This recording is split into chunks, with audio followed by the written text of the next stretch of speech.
Abdullah selam aleyküm. Tamam gel. Gel abi yanıma gel. Git abi sana aferin.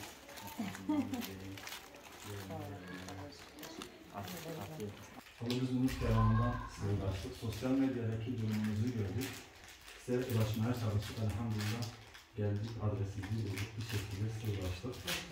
Hoş bulduk abi. Abi öncelikle maddi durumunuz ne aşamalıdır? Şu anda elektriğim abi. İçimden yanlış ödemiyorum. Bu da doğru makinem yok. Perişan olmuşum gerçekten yani. Ben kiracıyı da telefona gördünüz. Bir televizyon bile yoktur ki kendime televizyon çoğalar izlesin. Banyom, kazanım yok ki çoğaların banyosunu yaptırayım abi. Zor durum yaşıyorum gerçekten yani. Herhangi bir yerden yardım alıyor musunuz? Sosyal Set yardım fonları olabilir. Set yardımı alıyorum, büyük cümleler alıyorum ama şu anda kendisi bile bana yetmiyor yani. Aylık mı diyor dışarıda? Evet aylık abi. Acil olan ihtiyacınız nelerdir? Yani acil ihtiyacım bir dolap olsa ya bir makinem olsa. Çamaşır makinesi. Evet 5 kiloluk da olsa yeterli. Ama bir mini dolap da olsa yeterli.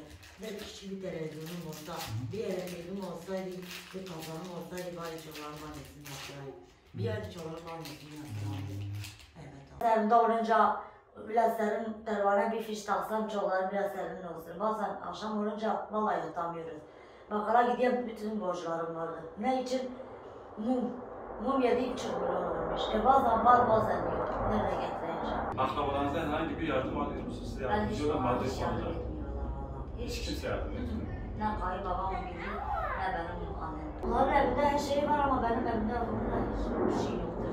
Onlara gittiğim zaman bana yardımcı oluyor. Bir aile bana yardım etmezse artık o aile ben kendimi size devletten muhtaç ediyorum. Ne için devlet bana yardım ettiği için aile bana yardım ediyor. Ailem hiçbir halim bana yok. Dolaba ihtiyacım var, makineye ihtiyacım var, televizyondur, kömürdür, odun sobasıdır. Elektriğim bile, elektrik soba bile yok abi. Yani perde merdedir mesela, yastıktır, budur, şudur yani. Kömürüm yok, bazen kış olunca kömür bile yok. Kıyafet, çocuklar kışlığı için kıyafet lazımdır, mesela bot lazımdır. Hani her şey gerekiyor ha. Hadi Allah'a emanet. Kendine iyi bak.